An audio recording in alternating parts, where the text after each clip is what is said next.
Cuadro alas Janvel Casimero mga idol, ang ating nag-isang angas ng Pinas ang plano ni Chavit Singson sa kanyang karera. Pag-usapan natin yan mga idol. Manny Pacquiao ang ating 8th Division World Champion. Inggit daw kay Casimero kaya ayaw tulungan. Yan ang ating pag-uusapan ngayon mga idol. Pero kung bago kayo sa ating YouTube channel, baka pwedeng humingi ng isang like and subscribe at pagpindot na rin ating notification bell mga idol. Ayon nga sa ating pinagkakatiwalang source mga idol, na niluluto na pala ang laban ni Casimero kontra sa isang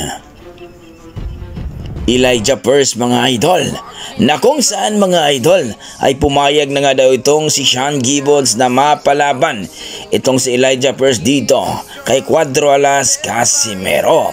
Kaya nga kung maalala natin mga idol, nagprank po ang ating pambato na si Cuadro alas Casimero na titigil na daw ito sa pagboboksing. Well mga idol, marami nga nagulat sa anunsyo o post ni Cuadro alas is my boy, na kung saan mga idol hindi talaga naniniwala ang mga boxing fans, lalo na ang mga Casimero fans mga idol. Pakulo lang daw ito para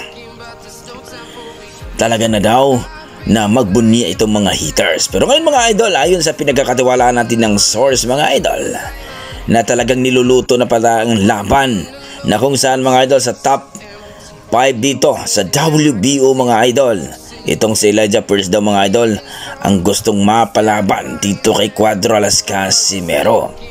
Talaga namang hindi makatanggi ito si Sean Gibbons mga idol, sapagkat kaibigan dito ni Chavit Singson at talagang ma-influensya ito. Kumbaga, pera-pera ang labanan mga idol. Uupiran daw ito ng malaki itong si Elijah Purse mga idol para makapasok itong si Cuadro alas Casimero dito sa top 1 o rank 1 mga idol.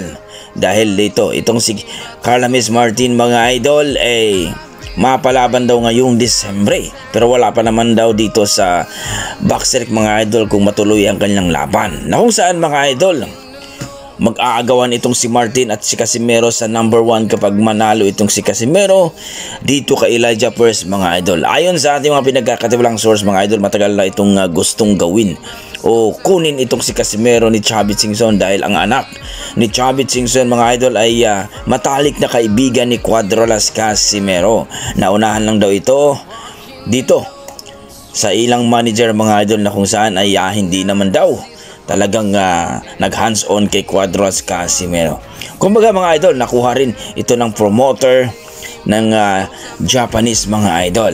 Ganun pa man mga idol ay natapos ng kontrata niya dito sa Japanese na promoter. At ngayon nga mga idol, ito na pagkakataon na may bigay daw itong si Casimero sa maganda daw na promoter at mabigyan daw ito na magandang laban at tutulungan ni Chavit Singson. Dahil naniniwala itong si Ninong Chavit Singson mga idol na makakuha ng panibagong kampiyon si Cuadro alas Casimero dito sa WBO Super Bantamweight Division. Kaya mga idol, abangan natin ang susunod na mga reports na kung saan mga idol, kung confirm na talaga na mapalaban si Alas dito kay Elijah Purse mga idol sa 2025. Sa kabilang banda mga idol, ayon sa mga post mga idol ay itong si Manny Pacquiao, may inggit daw ito kay Cuadro alas Casimero. Kung baga mga idol, gusto ni Manny Pacquiao na siyang dapat talagang pag-uusapan, hindi daw si Casimero. Well mga idol, ayun nga yan sa post mga idol. Pero para sa akin naman mga idol ay hindi na po matawaran ang galing ni Manny Pacquiao, kasikatan ni Manny Pacquiao at nagiging 8th Division World Champion na ito, at hindi na mabura. Kaya mga idol tapos na po ang karera ni Manny Pacquiao, at ngayon po ay nakasentro na po ang mga tao kay Cuadro alas Casimero dahil nga may angas din ito. Pero iba naman si Casimero at si Pacquiao mga idol. Ika nga, noon at ngayon. Na kung saan mga idol tinitingala si Manny Pacquiao dati, pero ngayon si Casimero na naman ang pinag-uusapan mga idol. Pero kung sa achievement, 8th Division World Champion yan si Manny Pacquiao mga idol, hindi na mabura sa isipan ng tao. Kayo mga idol, ano masasabi niyo sa ating video? Talaga namang napakaganda at napaka-exciting mga idol pag makalaban itong si Casimero sa mga top 5 mga idol para makapasok na ito sa rank number 1 o rank number 2 mga idol.